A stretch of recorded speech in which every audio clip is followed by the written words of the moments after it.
Pronoun.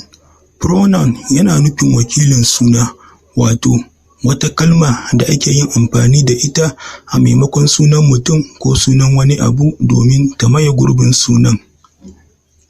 Misali, Ibrahim sold Ibrahim's house that Ibrahim built in Abuja. Ma'ana, Ibrahim ya sayar da gidan Ibrahim wanda Ibrahim ya gina a Abuja. Idan kuka duba a wannan jimlar, za ku ga cewa ba a yi amfani da wakilin suna ba a cikinta. Sannan kuma ku duba wannan misalin.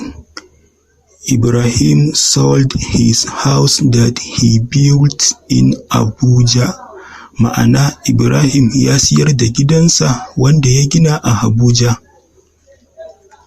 Amma kuma idan kuka duba a wannan jimlar, za ku ga cewa an yi amfani da kalmar his da kuma kalmar he a maimakon kalmar Ibrahim. Hakan yana nufin kenan kalmomin his da kuma he su ne suka maye gurbin kalmar Ibrahim. Tunda kalmar Ibrahim suna ce, kun ga kenan kalmomin he da kuma his su ne suka wakilci suna, wato su ne suka wakilci suna. Don haka su ne wakilan suna ko kuma pronouns a Turance.